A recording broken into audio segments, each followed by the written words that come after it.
Quickly cutting across to Kamala Harris speaking live at the convention. She is the vice presidential nominee. And opportunity, real, in the lives of all of us who followed.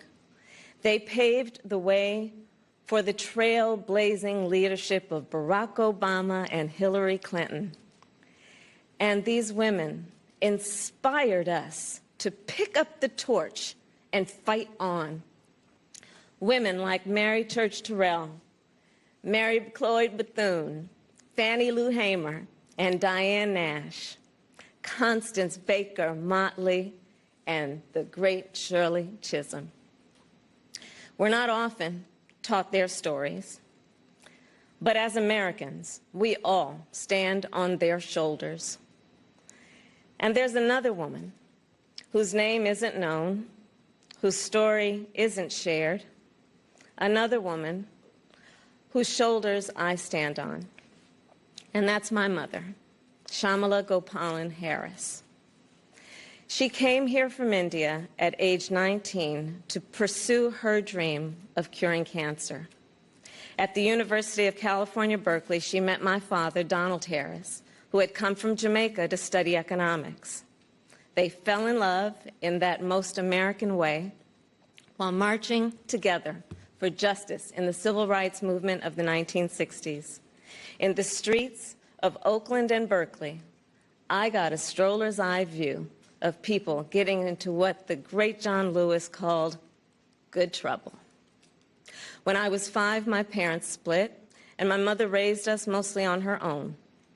Like so many mothers, she worked around the clock to make it work, packing lunches before we woke up and paying bills after we went to bed, helping us with homework at the kitchen table and shuttling us to church for choir practice.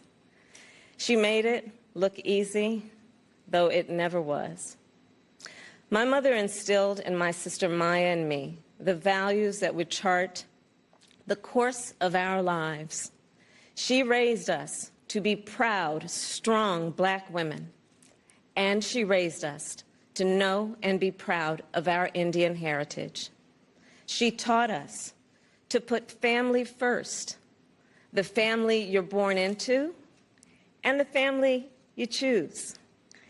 Family is my husband, Doug, who I met on a blind date set up by my best friend. Family is our beautiful children, Cole and Ella, who call me Mamala. Family is my sister. Family is my best friend, my nieces, and my godchildren. Family is my uncles, my aunts, and my chitties. Family is Mrs. Shelton, my second mother who lived 2 doors down and helped raise me. Family is my beloved Alpha Kappa Alpha, our Divine Nine, and my HBCU brothers and sisters. Family is the friends I turned to when my mother, the most important person in my life, passed away from cancer. And even as she taught us to keep our family at the center of our world, she also pushed us to see a world beyond ourselves. She taught us to be conscious and compassionate about the struggles of all people, to believe public service is a noble cause, and the fight for justice is a shared responsibility. That led me to become a lawyer, a district attorney, attorney general, and a United States senator.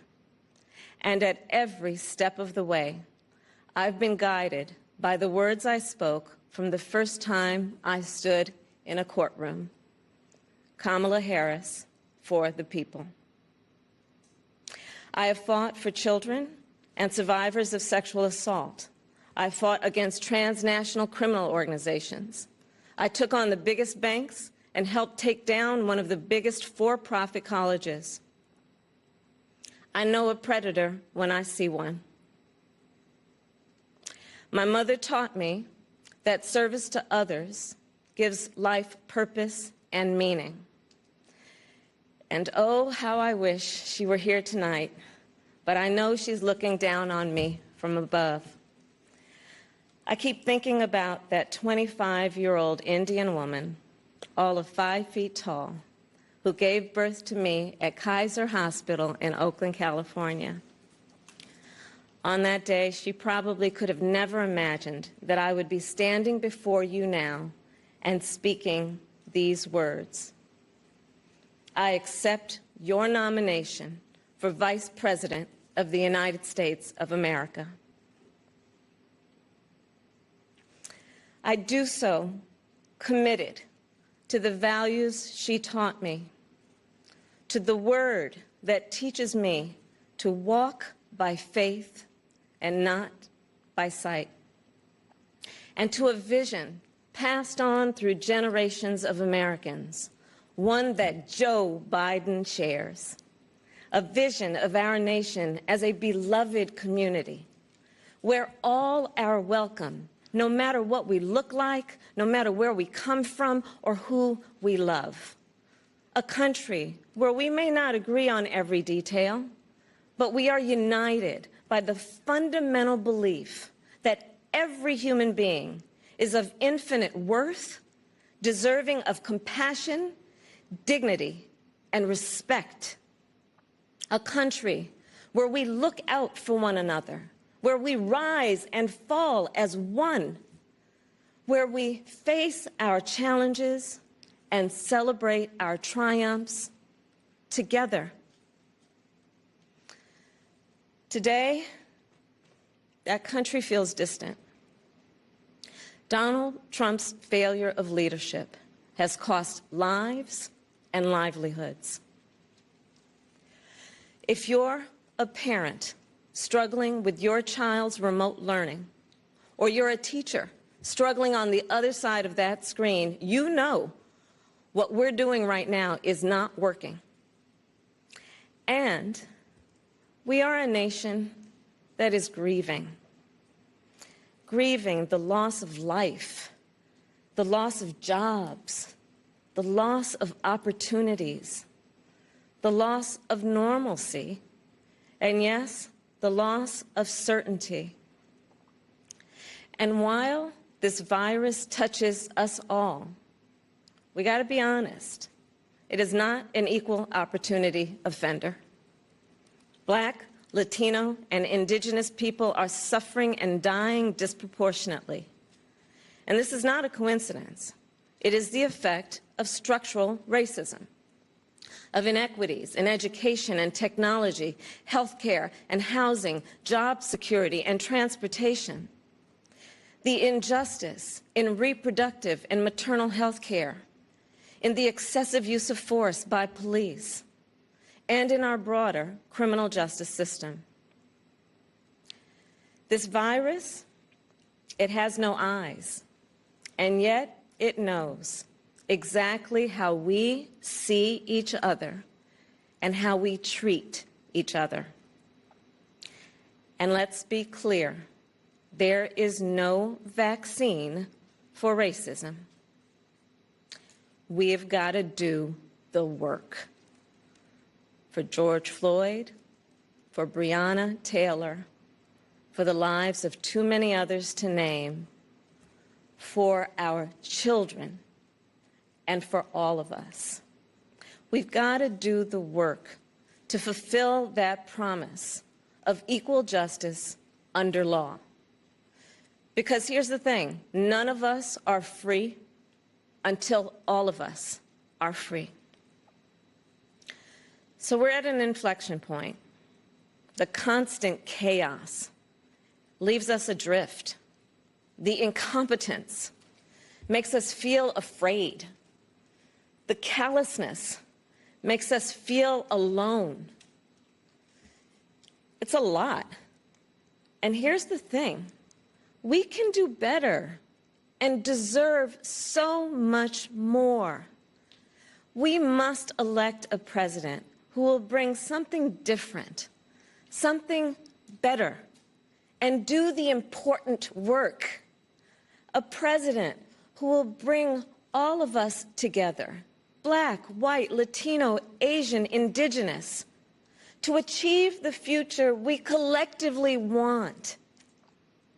We must elect Joe Biden. And I will tell you, I knew Joe as vice president. I knew Joe on the campaign trail. And I first got to know Joe as the father of my friend. So Joe's son, Beau, and I served as attorneys general of our states, Delaware and California. During the Great Recession, he and I spoke on the phone nearly every day, working together to win back billions of dollars for homeowners from the big banks that foreclosed on people's homes. And Beau and I, we would talk about his family, how as a single father, Joe would spend 4 hours every day riding the train back and forth from Wilmington to Washington. Beau and Hunter got to have breakfast every morning with their dad. They went to sleep every night with the sound of his voice reading bedtime stories. And while they endured an unspeakable loss, those two little boys always knew that they were deeply, unconditionally loved. And what also moved me about Joe is the work that he did as he was going back and forth. This is the leader who wrote the Violence Against Women Act and enacted the assault weapons ban, who as vice president implemented the Recovery Act, which brought our country back from the Great Recessions. He championed the Affordable Care Act, protecting millions of Americans with pre-existing conditions, who spent decades promoting American values and interests around the world. Joe, he believes we stand with our allies and stand up to our adversaries. Right now, we have a president who turns our tragedies into political weapons. Joe will be a president who turns our challenges into purpose. Joe will bring us together to build an economy that doesn't leave anyone behind, where a good-paying job is the floor, not the ceiling. Joe will bring us together to end this pandemic and make sure that we are prepared for the next one. Joe will bring us together to squarely face and dismantle racial injustice, furthering the work of generations. Joe and I believe that we can build that beloved community, one that is strong and decent, just and kind, one in which we can all see ourselves. That's the vision that our parents and grandparents fought for, the vision that made my own life possible, the vision that makes the American promise, for all its complexities and imperfections, a promise worth fighting for. So make no mistake, the road ahead is not easy. We may stumble. We may fall short. But I pledge to you that we will act boldly and deal with our challenges honestly.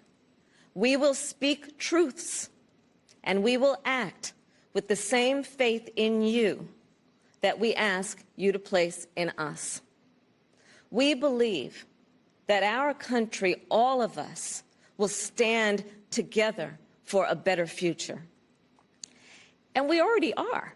We see it in the doctors, the nurses, the home health care workers, and frontline workers who are risking their lives to save people they've never met. We see it in the teachers and truck drivers, the factory workers and farmers, the postal workers and poll workers, all putting their own safety on the line to help us get through this pandemic. And we see it in so many of you who are working, not just to get us through our current crisis, but to somewhere better. There's something happening all across our country, It's not about Joe or me. It's about you. And it's about us. People of all ages and colors and creeds who are, yes, taken to the streets and also persuading our family members, rallying our friends, organizing our neighbors, and getting out the vote. And we have shown that when we vote, we expand access to health care and expand access to the ballot box and ensure that more working families can make a decent living. And I'm so inspired by a new generation. You are pushing us to realize the ideals of our nation, pushing us to live the values we share: decency and fairness, justice and love. You are patriots who remind us that to love our country is to fight for the ideals of our country. In this election, we have a chance to change the course of history. We're all in this fight. You, me, and Joe, together. What an awesome responsibility. What an awesome privilege. So let's fight with conviction. Let's fight with hope. Let's fight with confidence in ourselves and a commitment to each other, to the America we know is possible, the America we love. And years from now, this moment will have passed, and our children and our grandchildren will look in our eyes, and they're going to ask us, where were you when the stakes were so high? They will ask us, what was it like? And we will tell them. We will tell them not just how we felt, we will tell them what we did. Thank you. God bless you. And God bless the United States of America. Hello everyone, this is Rahul Kamal here. Hope you enjoyed this video. For the latest news and analysis, like and subscribe the India Today